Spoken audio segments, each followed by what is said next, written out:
inspiring people. That's why I'm here. This is too powerful for anyone to leave. How could you have missed the opportunity of being part of history?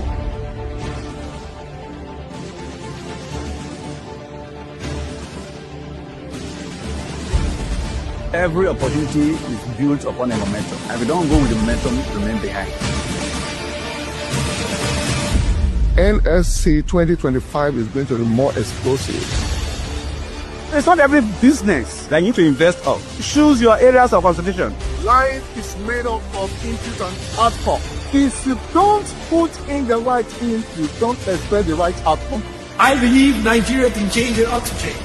But you have a responsibility to choose the right folks to lead us. Poor people are busy trying to make other people think they're rich, while rich people are trying to make you look like they're poor. Rich people scream, but wealthy people whisper. 2025, on-site or online, you should be here. I welcome you to the celebration of knowledge like never before.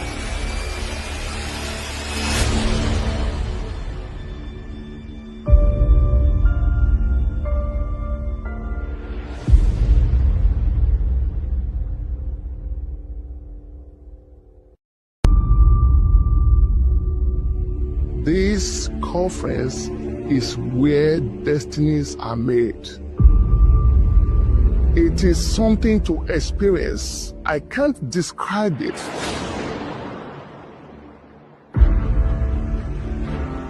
Thank God, Nate, for providing leadership and leadership with clear purpose. Leadership is about inspiring people. That's why I'm here. This is too powerful for anyone to leave.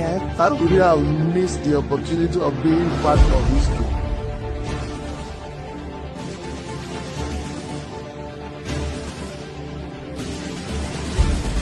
Every opportunity is built upon a momentum. And if you don't go with the momentum, remain behind. NSC 2025 is going to be more explosive. It's not every business that you need to invest of. Choose your areas of concentration. Life is made up of input and output. If you don't put in the right input, you don't expect the right outcome. I believe Nigeria can change and ought to change. But you have a responsibility to choose the right folks to lead us. Poor people are busy trying to make other people think they're rich, while rich people are trying to make you look like they're poor. Rich people scream, but wealthy people whisper. 2025, on-site or online, you should be here. I welcome you to the celebration of knowledge like never before.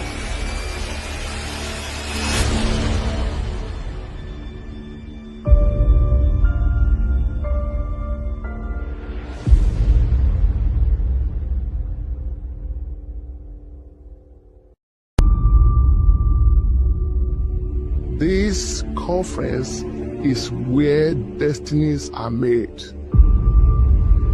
It is something to experience. I can't describe it.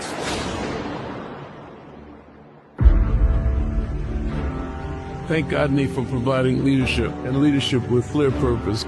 Leadership is about inspiring people. That's why I'm here. This is too powerful for anyone to leave. How could you have missed the opportunity of being part of history?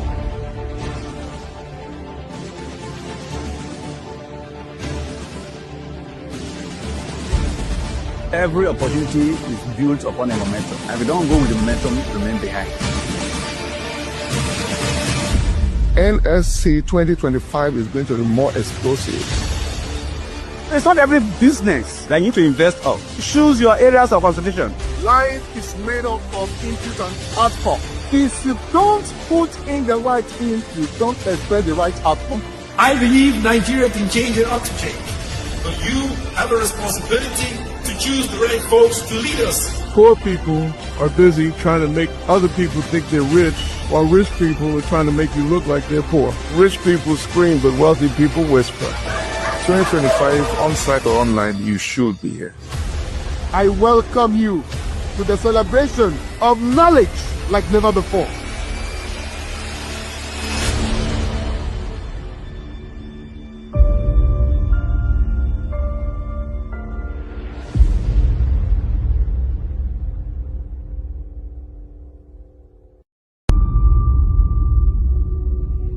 This conference is where destinies are made. It is something to experience. I can't describe it.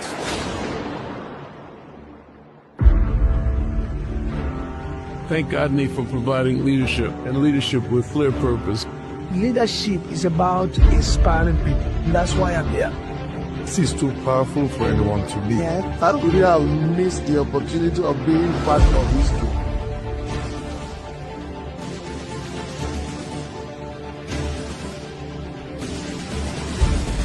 Every opportunity is built upon a momentum. And if you don't go with the momentum, you remain behind. NSC 2025 is going to be more explosive. It's not every business that you need to invest of. Choose your areas of concentration. Life is made up of input and output. If you don't put in the right input, don't expect the right outcome. I believe Nigeria can change and ought to change. But you have a responsibility to choose the right folks to lead us. Poor people are busy trying to make other people think they're rich, while rich people are trying to make you look like they're poor. Rich people scream, but wealthy people whisper. 2025, on-site or online, you should be here. I welcome you to the celebration of knowledge like never before.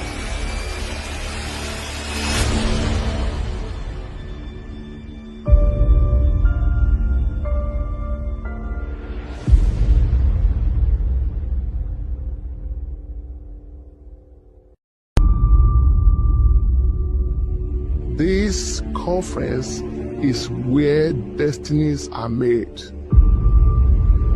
It is something to experience. I can't describe it.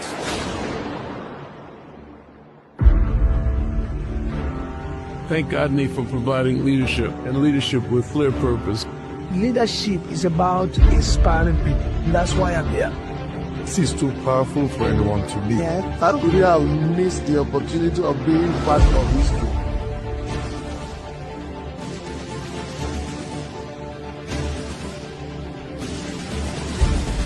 Every opportunity is built upon a momentum. And if you don't go with the momentum, you remain behind. NSC 2025 is going to be more explosive. It's not every business that you need to invest of. Choose your areas of concentration. Life is made up of input and output. If you don't put in the right input, don't expect the right outcome. I believe Nigeria can change and ought to change.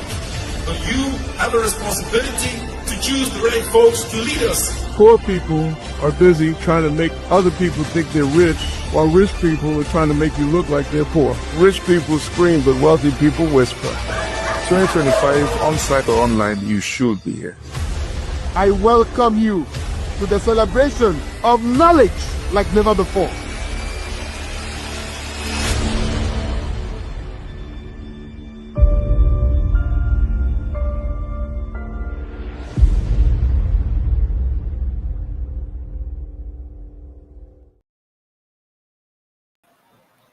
Hi everyone, how are you?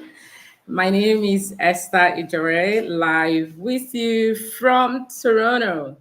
I hope that you watched that because the NLC is coming up. That's the National Leadership Conference. It's coming up in September. And if you've not attended any of the auditions in the past 3 years, I am inviting you to be part of it. My guest is here today, Dr. Linus Okorie, and he's going to be joining us soon. I was watching that video and I was really excited, not just because, of course, I know Dr. Linos and the amazing work that he's doing with Godney, but because I am inspired by all the young people that are going to be inspired, with this conference. I mean, look at the lineup of speakers. Look at the momentum that Godney has, of course, gathered over the years. So Dr. Linos will be joining us soon. I'm going to be handing him to the stage for us to get right into, the show today. We are discussing how the media is shaping 21st century leaders. If you are here today, I encourage you to share this link with somebody. Let somebody know that we're having a masterclass. People pay Dr. Linos a lot of money for this masterclass and what is Nugget is going to be sharing with us today. So it is a privilege to have him join us today. For you to join, I'm going to scroll. If you check the screen, you see how you can sign up for the National Leadership Conference.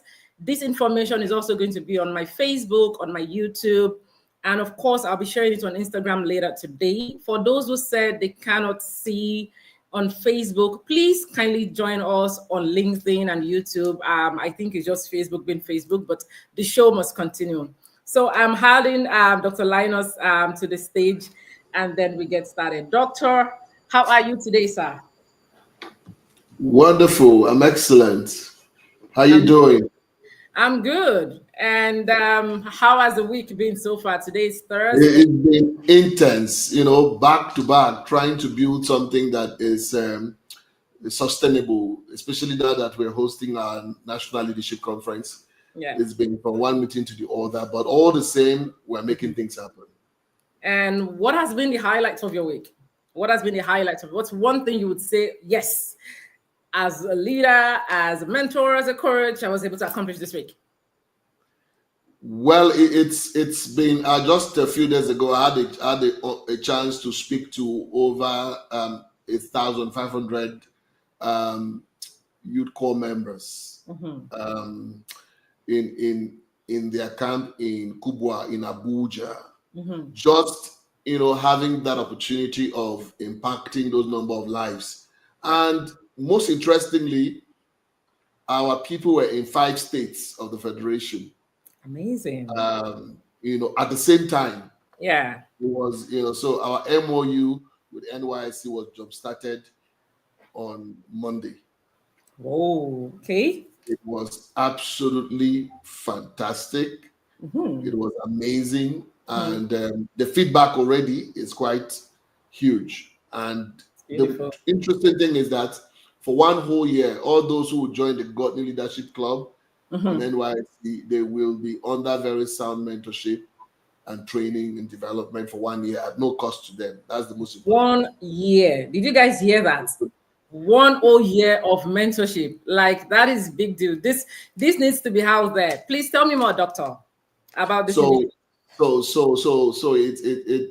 at the end of the day, our intention is that by the next call to camp, we should be having 36 states plus FCT 37. So our team will be in all of the states, inspiring and getting these people to move and make things happen differently. So my message to them was just to reinvent themselves and prepare themselves for the journey ahead, because all the things they learned in school, they might not be able to use them in the real world in that sense. But if they're able to position themselves within the 1 year of service as a time for reinvention, as a time for setting an agenda, finding purpose, reinventing themselves, and then putting themselves in the path of growth, which means they deliberately, intentionally position themselves to grow, to becoming process before start doing great things, after 1 year. So I look forward to that. And of course, I've been doing several other things in terms of inspiring leaders, both on television and both. This week alone, I've been on a couple of television stations, talking about the National Leadership Conference. And the meetings back to back. It's been quite interesting. I can imagine. And we're going to dive into the National Leadership Conference because I am excited to know more. And I believe there are a couple of people who want to know more. But before then, for those who don't know Dr. Linos, I will proudly say, go Google him first. Google Dr. Linos. And I'm going to read his short profile as well. For those of you who are just joining and you probably, are not familiar with this giant, from Africa. So Dr. Linos is a renowned leadership coach, author, and the president of the Godly Leadership Center, with over 3 decades of inspiring leaders across Africa and beyond. He is passionate about raising a new generation of transformational leaders. Through his work, he has empowered thousands of tools for personal growth, visionary thinking, and impactful leadership. So once again, please join me in welcoming Dr. Linos. Dr. Linos, I want us to start with the National Leadership Conference because I know that is very, very close to your heart. Tell us more about it. What should people expect? I was watching that video and I saw the lineup of speakers and I said, oh my God, I hope people are going to register as soon as possible because that is a very, very, very powerful lineup of speakers. Please tell us more about it, sir. So, when we're creating the National Leadership Conference for 2025, what we're thinking is that in a fast-paced world, the 21st century has brought quite a lot of positive things and as well as challenges in all ramification. What it means is that leaders who are going to actually make a big difference in these times must be leaders who will practice what I call mind leadership. Mind leadership. Which means our worldview, our belief systems, and our core values can actually be a driver to our growth. Yes. So what it means is that, so we're thinking about that, and we felt that we're going to set up a topic, a theme that will be such a great foundation for the work we're trying to do. So we said we're going to be putting up this program. We'll theme it mind transformation, inspiring results. Mind transformation, inspiring results. Yes, mind transformation. So you can't do great things. You can't do great things unless you have become. You can't become unless you are transformed. You cannot be transformed except your mind is actually transformed. So most of the things that happen top level in organizations, a battle in the mind, the battle of the mind, basically.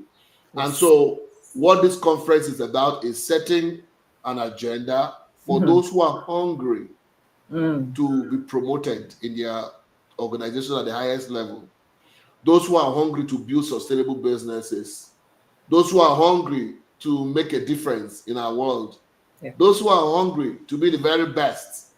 There will be the gathering of these people on the 5th and 6th of September, 2025. This gathering is a learning system in itself. So you have all those who are hungry for knowledge meeting with those who have got the knowledge to share. And these humans coming in from all over the world. Imagine we're going to be hosting Korea Block. Korea Block is a current sensation in Europe as well as Asia and Dubai.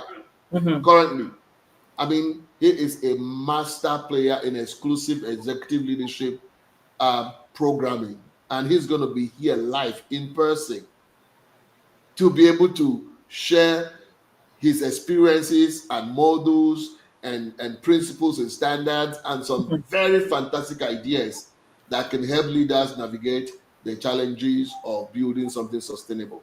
Amazing. Then you're going to have our very good friend Gautam Ganglani, who is he's also from India. And he grew up in Lagos. But he's been able to go into the world and build very high level businesses and things. And so he'll be coming to share powerful thoughts as well in the conference. We have people like Professor Lumumba, who will be coming from Kenya to interrogate how leadership can shape nations, how leadership capital can shape growth, can transform things in systems, within systems. And that will be a great agenda. That will be something else. And then you have total of about 30 speakers. Some of the speakers are in panels. So we have creative panels. We have panels on entrepreneurship panels. We have intrapreneurship panels. Intrapreneurship panels. And then at the end of the day, there are plenary sessions of all sorts. Oh my God. From Kanayo to the man who built the biggest, greatest, most creative farm in Nigeria right now. Professor Opara, he's going to be there live. several speakers. In fact, the most interesting thing is that the UNDP representative in Nigeria is also going to be there. The lady will be, inspiring the people.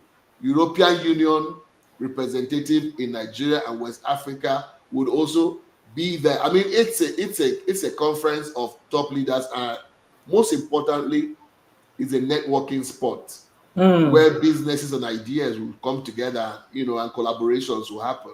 Because 21st century is about collaboration. 21st century is about let's work together, let's get things done together. Nobody can do it alone. So, but you need the right mindset. You need to activate the nice world view, because your personal world view is important. Yes. And so, once you're able to understand the rules of the game, then you'll be able to engage. And when challenges come, you have a mindset that is solid.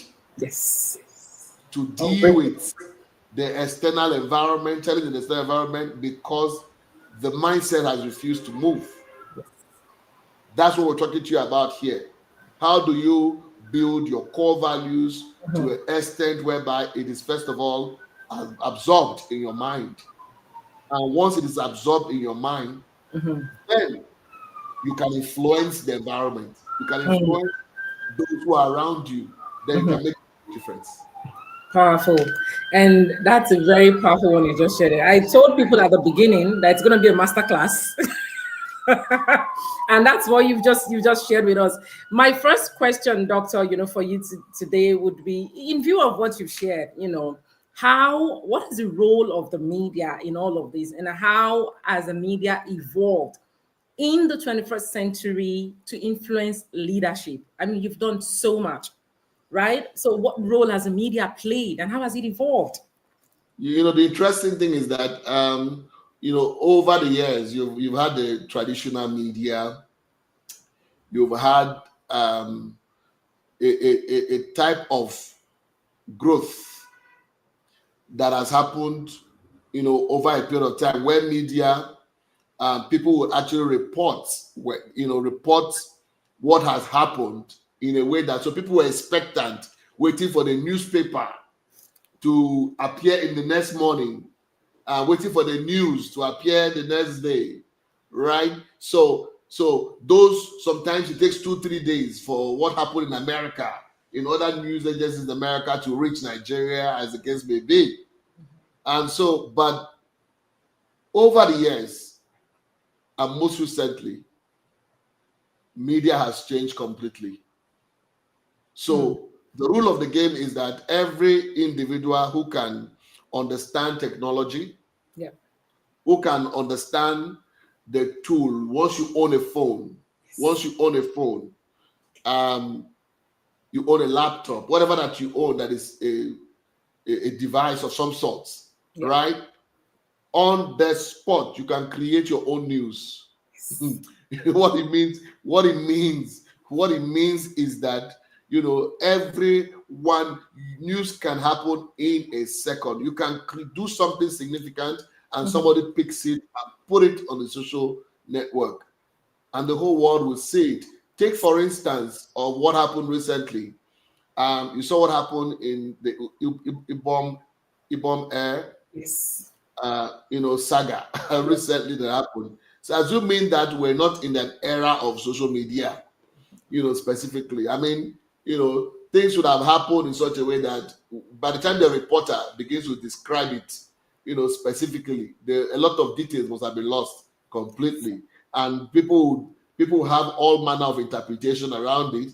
But in this particular spot, as it was happening, somebody was already reporting it. Everyone from his bedroom or her bedroom, from the car, from the office, people had some idea of what is going on. So it now depends on you to give it your own interpretation, as the case may be. And so that's why you could have several emotions, around, the particular matter as well. And so what it means is that right now, if anything happens right now in Nigeria, it takes a second for somebody in the US to actually pick up that news, at the moment. So it becomes more challenging.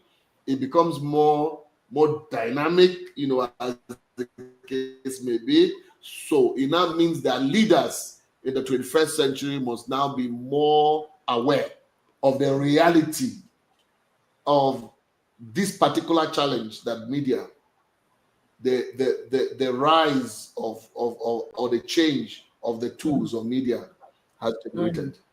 Yeah. And do you think that as we navigate and we progress, is there a way we can fix this? You mentioned this Ibom here, for example. While it's imperative that the news was received in real time, is there a disadvantage to that as well? Releasing news that had not been investigated and then it's shared with the media.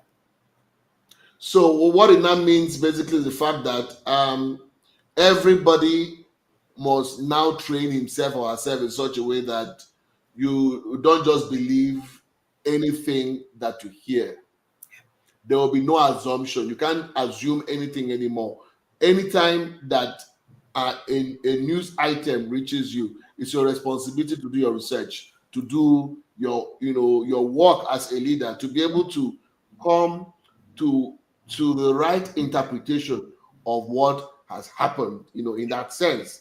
So what it means is that now you're going to have, because of the type of thing that is going on right now, real journalism is difficult to find a taste of real journalism, because investigative journalism also means that you have to do your work. You have to hear from both parties. You have to hear from all parties. You have to hear from observers. You have to hear from those who witnesses real time. You have to do the work. And in fact, most of the time, if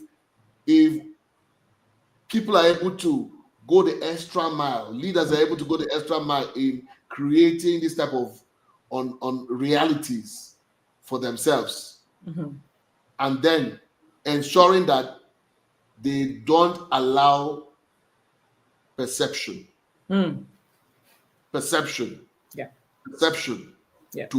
become their reality. That's a powerful one. That's a very powerful one. They don't allow because we live in an era where anybody can actually package. Yeah. You live an era where, do you know that somebody can stay in a one bedroom somewhere, right? And in that bedroom, especially now that you even have artificial intelligence, in place, is now that you have all manner of dangerous tools. The person can create himself actually living in America. I agree. Actually living in America. I agree. Yes, the person can generate all manner of stories, and at the end of the day, it requires some level of intelligence to be able to decode, to know whether this is real or not. Yeah. And that's where leaders like you come in to create that mindset shift for people to see the possibilities that are out there. And of course, please go ahead, sir. So what I wanted to say is that it's not the responsibility of leaders to begin to generate, first of all, the right kind of values, right? The right kind of values that can shape conversations, specifically the right, type of order, even in the reporting process. The right kind of, that you might want to be able to say that the right kind of regulatory systems, that can actually be in place as well, to ensure that things are done in such an orderly way.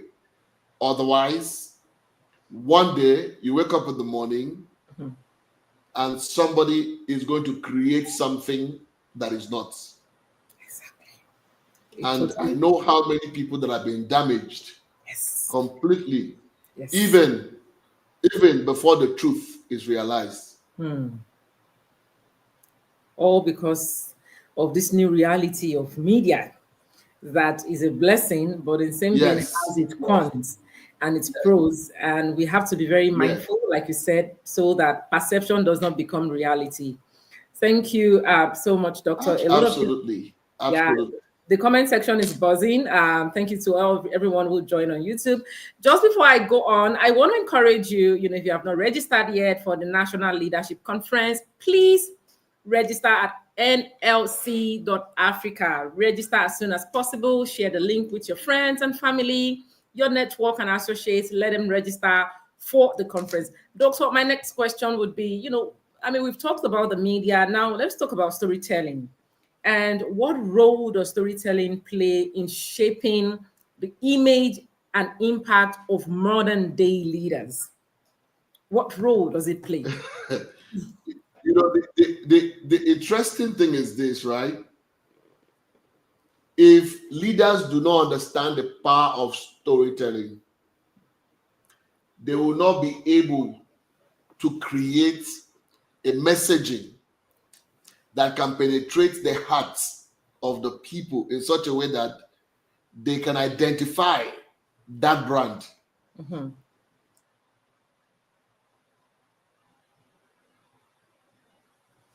If you look at some of the major brands that are existing today, you realize that those who created those brands were storytellers.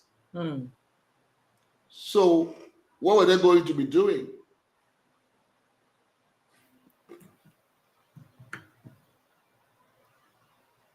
Of the existence of the idea in itself, mm-hmm. and they begin to storify it, storify the benefits of whatsoever that brand represents. Mm-hmm. They begin to storify it in such a way that people can actually begin to identify with that brand. Mm-hmm. Because, take for instance, President Obama is a master storyteller. Yeah. For President Obama to have won the election to be president of America, listen to all his speeches. Storytelling was part of my grandmother this, my grandfather this.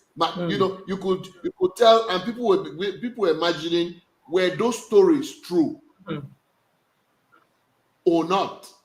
Yeah. But there are stories that you would tell that other individuals will identify with you. Because if I tell a story of the fact that, oh wow, I lived in Jos, many years ago, and living in Jos many years ago, I did this, I did that, and then all those who have any connection with Jos will immediately be connected to you. Yes. Do you see that? Yes. So instead of going straight to deliver a message, can you involve a little bit of some sense of storytelling around it, and you realize that people will never forget. People will never forget the story, but they can forget the facts or the points, but they will never forget the story. And in the story is hidden principles and standards, as the case may be, depending on the way that you look at it. So how do we tell our own story as Africans? What we have done is that we allow the West to tell our story. And the West, if the West is telling our story, they tell our story from the point of the fact that we live on trees. That we live on trees. Remember when every young person who was born in America was afraid to come to Africa because they actually believed and thought that Africans lived on trees. But the moment you began to see Nollywood started developing all kinds of movies and storylines where packaging Africa or Nigeria as a fun place like Lagos. They could see Abuja, they could see, oh wow, beautiful buildings, very interesting things. People were having fun all over the place. The next thing, the music industry also came up with storifying their music in such a way that anybody anywhere in the world could see Nigeria in real time or Africa in real time. Wow, these guys are actually humans. These guys are actually, oh my God, they are beautiful houses, they are beautiful cars. The type of cars that inspire people in America, they also are in Nigeria. You see, you begin to understand that the dynamics changed. And so that is why I normally would tell people that despite of the Nigerian condition, despite of the fact that this country is going through challenges, despite of the fact that this country has really disappointed a lot of people, despite of the fact that a lot of dreams are still not able to take off after many years of pursuit. Yeah. Right? Yeah. We must also redefine ourselves and begin to believe that this country must get better, is going to get better, is going to work. Then that will now begin to affect what we say, the manner in which we say it, and then we can begin to do things differently. And if you look at Lee Kuan Yew in his days as Prime Minister of Singapore, especially in the early days when he was thrown out. Singapore was thrown out of Malaysia. In that sense, these guys had nothing on the ground. They had no money, nothing. They had no natural resources under the earth. All what they had were human beings. But the Prime Minister began to redefine their story by creating a story of the possibilities of what Singapore could become, but placed it in human sense, in the content, that humans can make more different. And they began to train them. Every time he spoke to them, he told them stories about what could happen differently in the country. He told them sort of possibilities, and he reassured them of the strength that they have got from within, courage that they have got from within. And he began to teach them excellence. He began to teach them the things that really matter. So human capital development became standard. The possibility thinking became part of their story. He began to, by the time he did all of that, fast forward, I heard him say, I've built this country. I've given everything I've got for this country. So what have I got? A successful Singapore. So anybody who hears Lee Kuan Yew, you can connect his story with how he took a nation from zero to something significant. Absolutely, and that's a powerful story. Find the way we think and the way we tell our stories. We should stop telling stories of doom about our country. We should stop telling stories of doom. For those in the diaspora, if you're watching as well, did you hear that from Dr. Linos? Let us stop telling the stories of doom about Nigeria, because perception sometimes become the reality, and we don't want that. We need to start telling good stories about our country. We need to start projecting Nigeria in good light. Doctor, you've talked about media, storytelling, and of course, just going back to what you shared about, the Ibom Air issue, and just generally how people use social media. The question is, how can leaders use social media responsibly to inspire and guide their communities? How can they use it responsibly? Most recently, I've been a little bit concerned. Concerned because if you go on Facebook, on Instagram, and go on to, you will be there's this rise of short videos of all sorts. And if you look at the trend, you realize that it's actually one storyline of black magic, storyline of wickedness, storyline of all sorts. And in fact, I think that I wanted to, sometimes I'm challenged to ask a question to say, is there stunted growth in human ideas?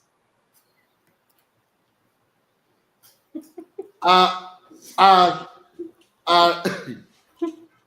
the mindset deficit of quality thinking that we cannot produce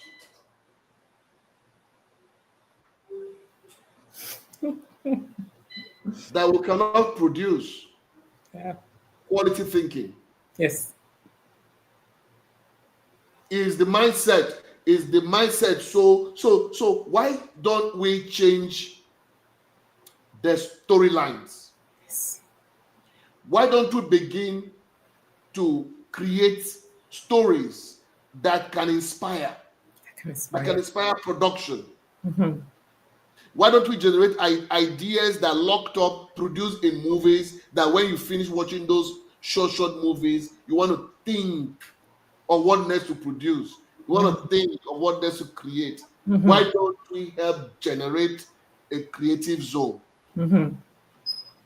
Why can't every time we watch something on social media, somebody is inspired? Now, I also noticed that there's so much of cursing one another. There's so much of noise. There's so much of celebration of materialism. There's so much that is going on that has deprived us from quality thinking, quality outcome in the things that we represent. Can we reshape those things? Can we go back and begin to create content that will challenge one another to be the very best that you can ever be? So what it means, what I'm trying to say is that that's why I'm asking that we have to be locked up in the thinking zone, in the innovative zone, or call it innovation zone. We have to reinvent our thinking. We have to reinvent our minds.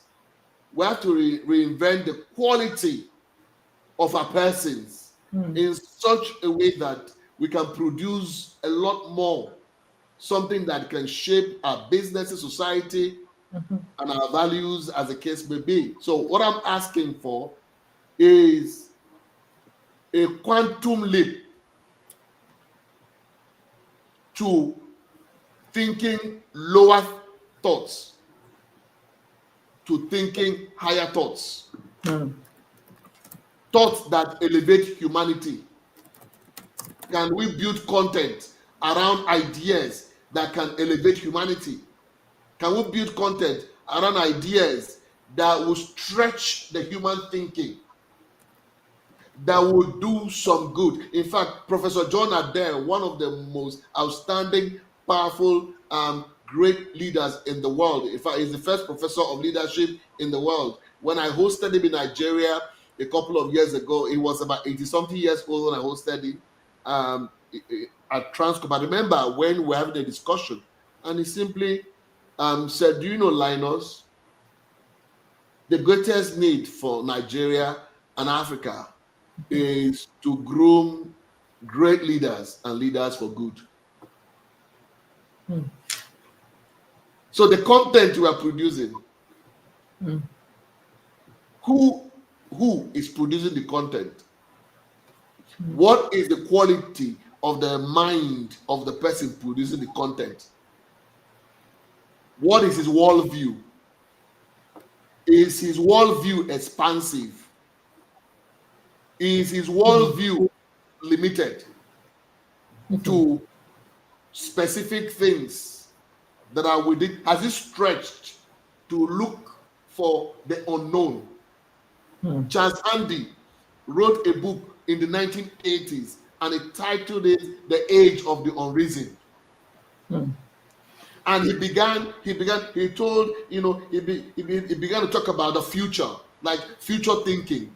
He was talking about the future. He said sometime in the future, what was going to happen in the future will be that these large organizations, called elephant organizations, as he called them, sometime in the future will no longer have the capacity to perform.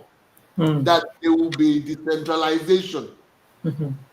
So, and there will also be the fact that certain people who work with the elephant organizations are not going to get out of the elephant organizations and create their own little institutions, and those little organizations are going to be doing greater things, as the case may be, because they're more flexible and they can also get things done in better ways.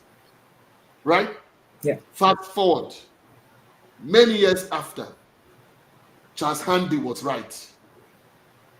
Because right now, a lot of people are no longer comfortable within large institutions. People are now creating and recreating. Innovation is on the rise.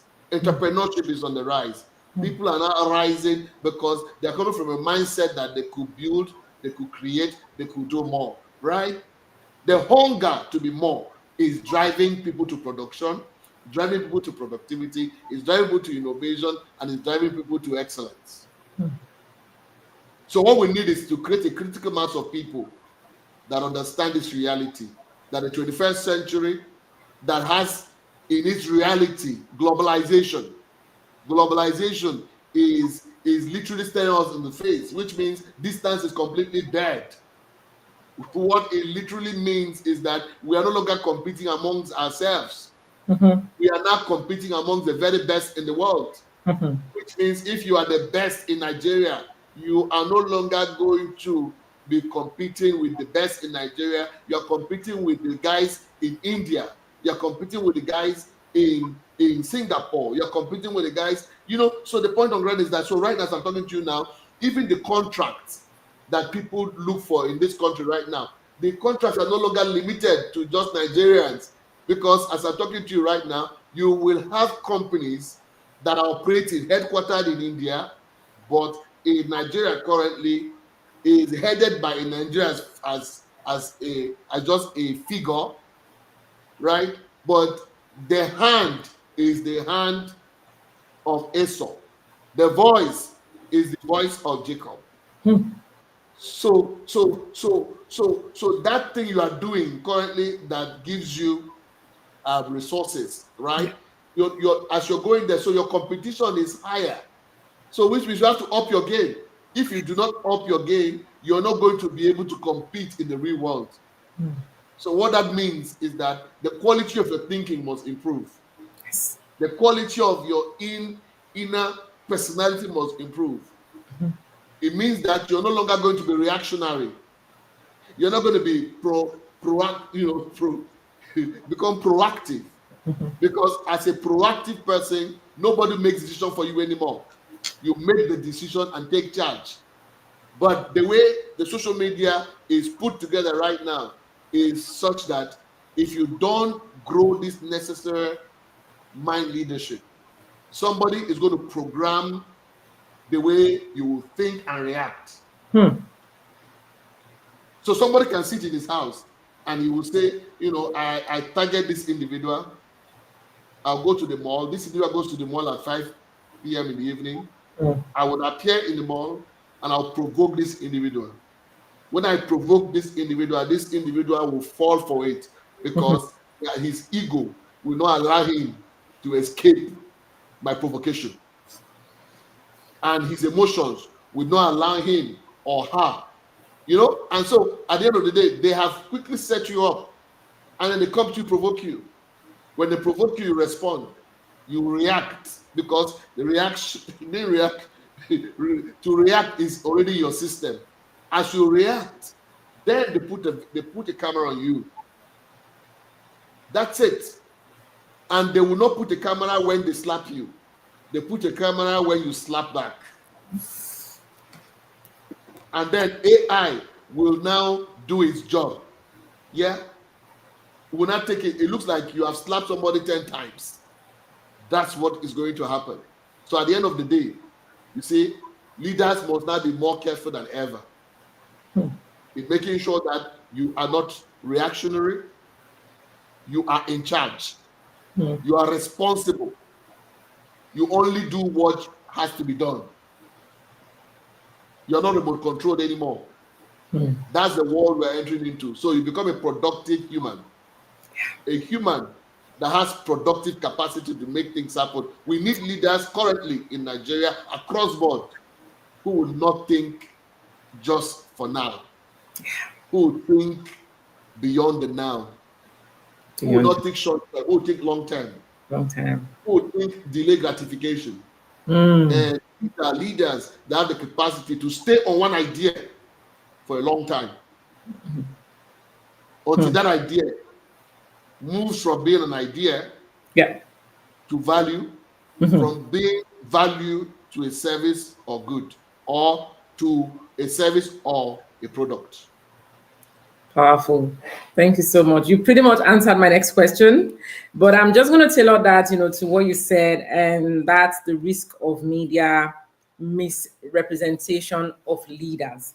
And I think you touched on that when you talked about the reaction and what AI can do, and of course the perception that leads to people's reality. So how do you think, as a leader, sir, that leaders are being, how do you think they're being misrepresented in the media, and how can we manage that?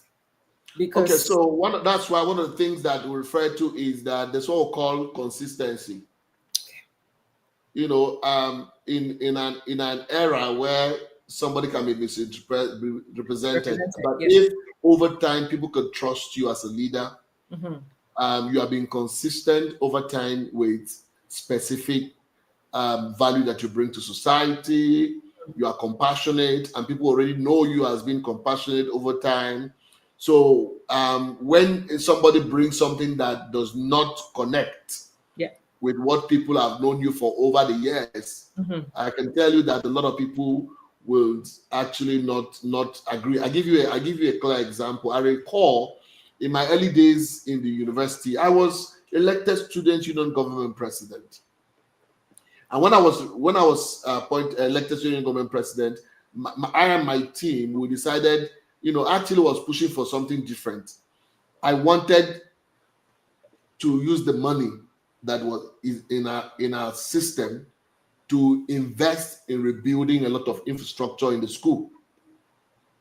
Then our gate then was not looking very good. And we felt that if students are graduating or matriculating, that they needed some style, some interesting gate that looks like a proper first-class university in the world. So it was connected to our pride, and I wanted to change that. So I got into the system, and I said we will make this project work. So as I presented this to the executive team, there were members of the team who said no. They didn't. That a gate was not a priority. People wanted to, to put some of those monies in their pockets, and I typically refused. And what I did was that I set up a team. Their responsibility was to find somebody who was going to do the job. Yeah. And anything called 10%, we're not going to practice that. We're going to the best guy who get a job done. And an architect who had made a proposal that looked like direct labor. He wanted to serve the community. At the end of the day, the committee awarded the job to that gentleman. And he started building that gate. But while the building was going on, there were some bad boys on campus. What did they want to do? They wanted to rob me in. They said that I have stolen the money from the students and everything. They went and were sharing flyers, trying to instigate the students against the drive of what I wanted to make happen. But they got a shock of their life, because everywhere they went to, I had gone everywhere. They were briefing the students what I was doing. So everybody knew me from the day one, that this guy is a guy. In fact, that's why they elected me in the first place. This guy will speak truth. This guy stands out. And at the end of the day, nobody believed any story there. In fact, if you give it to them, they will tear it apart. That was what was going on. People were coming back to say no. At the end of the day, nobody believed them. They wanted to impeach me. They didn't succeed in the parliament. That's why sometimes some great leaders who want to do some great important transformation in society can be targets. They can be target of hate. They can be targets of the negative system, right? And at the end of the day, that gate was completed. When that gate was completed, it became, even those who were carrying all of those rumors were the guys who were taking pictures there. They loved it, and the story changed. That's why for every leader, when you are passing, when media has represented you, when people have told lies against you, when I want to let you know, do not buckle. Do not. Don't even go to start responding to quietness, silence is important. Yes. Your mindset must be fixed on the goal. Yeah. The result. Every time there is result, every mouth is shut. Yes. Those who accuse you will be the ones who come to take photos with you. Mm. Those who will be praising you again. The staying power. That's where you need the staying power. Every Yes. leader needs a staying power Absolutely. to overcome media hits and attack. Mm. Do you get what Powerful. I'm talking about? Because Yes. most of the time, you must, once you are ready to become a leader, you must also be ready to also go through a lot of those challenging situations. Powerful. Thank you so much. Before we wrap up and I ask you the last question, you have given 30 years of your life into training leaders. What is one thing that keeps you going? What is that driving force? 30 years is a lot. That's it's like I can't even imagine the number of lives. I mean, we know the numbers because of fact checking, but we also know the ripple effect of Yeah. what it means to impact people consistently for 30 years. So what is that? What's your driving force? So, the interesting thing is that I give you about 4 scenarios. First scenario, I was in Washington the other day, some years back, and I was going to see the ambassador of Nigeria to America, Professor Joseph Adefuye, who is now late. And I was in the lift, and a young lady in the lift said, "Mr. Linus Okorie, oh my God, do you remember? You impacted me so much. You influenced my life so much that look, I am what I am today because I found purpose when I attended your leadership conference at so period." Yes. And the deputy ambassador was in the lift, and I just said to her in my mind, "Keep saying it, keep saying it." That's some endorsement there, But the interesting thing was that what I went for was successful. The other time, in Marriott in Washington, a seven governor of Nigeria. I was coming out of the lift. He saw me. He shouted, "Linus Okorie, you inspire me every morning. You inspire me every morning." With his wife. He was drinking with his wife. Yeah. And the next thing, he put his hand in his pocket and he was counting something, and gave me $1,000. He said, "This is tonight. When you come down, you see me." The rest is history. There are different places in Nigeria, Enugu. I walked into a bank to do a transaction, and somebody just came out of nowhere and said, "You know what, Mr. Linus Okorie, you've impacted me so much. Please sit down. Don't worry, I'll take care of your transaction." I've gone to public restaurants to eat, and somebody walks in to say, "I want to take care of your food." I mean, my 50th birthday, for instance, you saw young people that mentored over a period of time. People all came together, contributing. Oh my God, it was and made it such a classy, celebration for me. Now, every time your mindset is focused on not what you get for yourself, it's focused on serving others, multiplying others, helping others grow, helping others become. I've seen people become as a result of a push, as a result of necessary advice, as a result of, and all of this done not because I'm such a perfect guy in that sense, but a guy with a great heart to help people grow and become outstanding. I have seen people transform, thousands of people. And so every time I see people transform, in my head, and I'm like, imagine if you have more people transform, that this country will be much better than it is. So I've always thought about national transformation. If you build the people, if we invest in the people, build a world-class set of people, then we can build a world-class nation. Yeah. Thank you The for success of the nation that's what inspires me. That one day this investment will lead to a critical mass of people with the right mindset, worldviews, right worldviews, global worldviews, systems that the core values that are correct.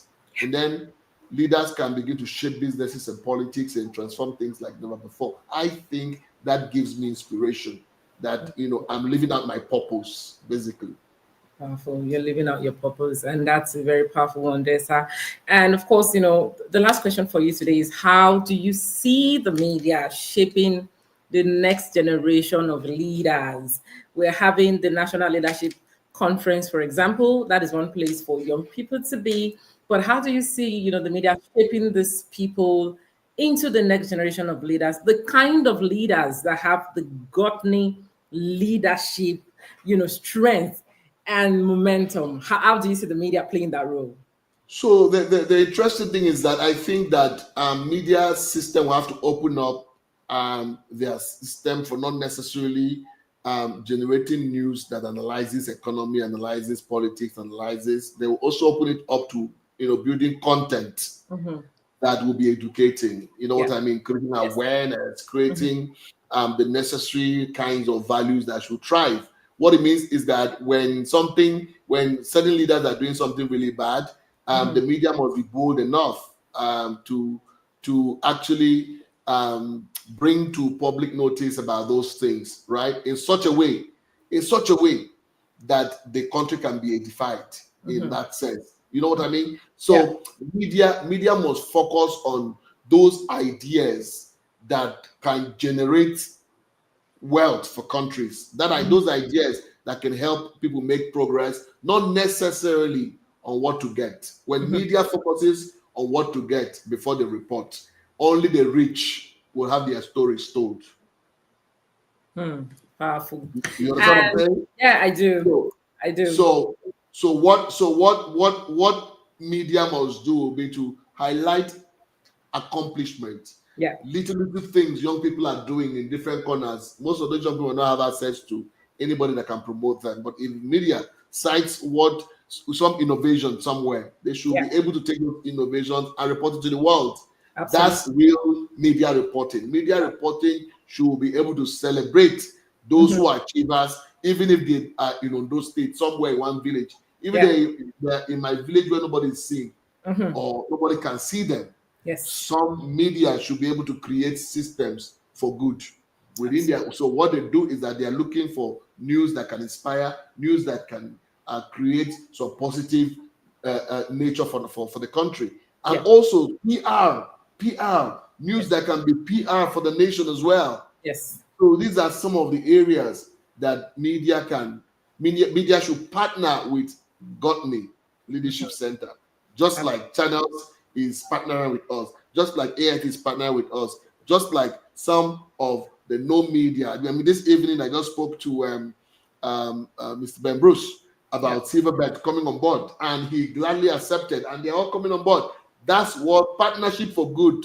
That's what it's called. Partnership for impact, partnership for good, partnership for social change, partnership for storytelling, partnership for all manner. That's media for you. Absolutely. And I must say, that is also your own work. Country.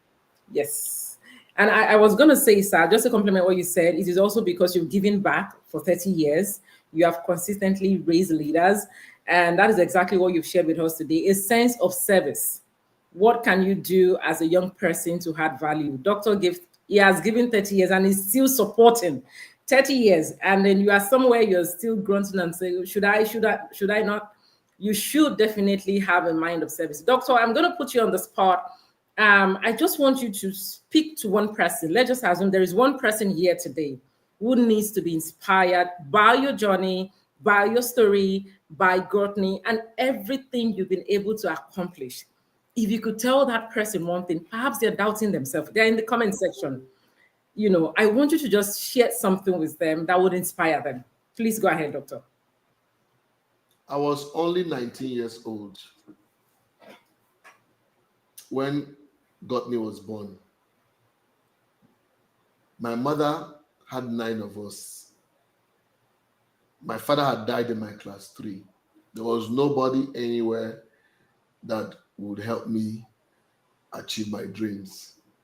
So what I did, first of all, was having realized my condition. So first thing first, I hooked up to God.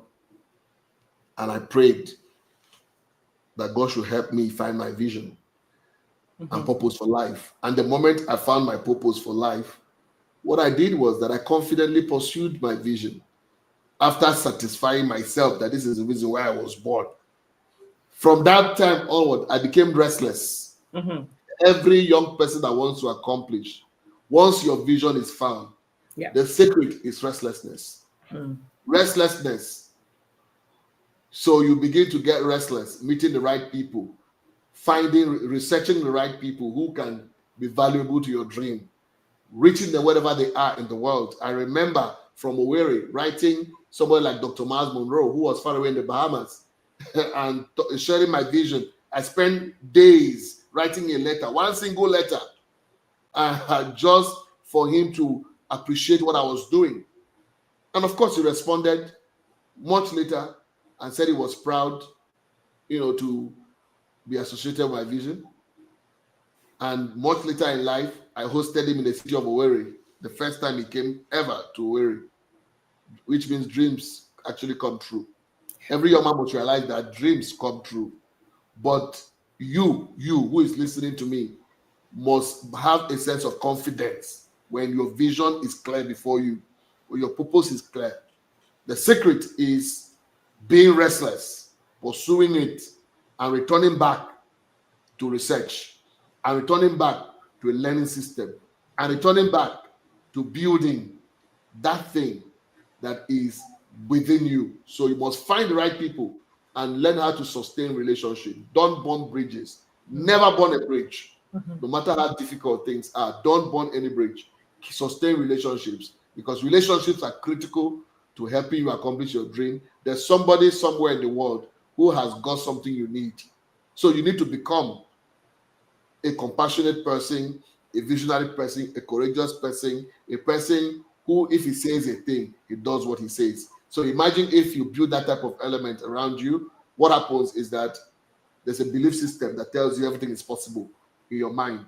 That courage to keep moving and moving. Don't get tired despite the situation. If you're able to interpret what I have just shared with you and you implement it in your life, trust me, the world will read from you. The world will benefit from you. The world will celebrate you. And I use this opportunity to say to you, do everything you can to make sure you're part of the National Leadership Conference, so we can take it from there. Thank you, Doctor. Thank you so much. And you've heard Doctor loud and clear. I am inspired by those words he just shared. But beyond that, if you want to hear more of that, and not just from Doctor, from other people, please register for the National Leadership Conference. Follow Gotney on Instagram, Facebook, and across social media to stay updated about news about the National Leadership Conference and, of course, the activities from Gotney. Doctor, I want to appreciate you for this masterclass you've given us today. and thank you, Esther Ijewere, for your time. You're one of the very few Africans you are very proud of. And like I've always said, if anybody in this country, in Africa, who is listening to me in anywhere in the world, you want somebody who will work with your brand and help your brand to grow, that's the lady right in front of me right here. Well done for all the great work you're doing. And I believe that this country will continue to recognize your work. Thank you, Doctor. Thank you so much. And I wish you a beautiful evening and, a restful week ahead. I'm just going to play the video for Gotney Leadership Conference, and then we wrap it up. Have a good one, Doctor. And thank you once again. Bye, Doctor. Hi, everyone. So that's a wrap from me today. I'm just going to play this video and then we wrap up the show for today. Once again, please register for the Gotney Leadership Conference. If you follow Gotney and you need more information, you can see the information right now scrolling on the screen. But I'm just going to say it again, nlc.africa is where you should register. And of course, if you need more information, the number is on the screen as well. Reach out to them via the number, call, WhatsApp, text, whatever you can do to get the information you need. From me, it is a bye for now. And I will see you, of course, next week with another amazing guest, most likely either from Canada, from Nigeria, from Tanzania, or anywhere in the world. Have a beautiful one and keep dropping those inspiring comments. And then I'll see you next week. Bye for now.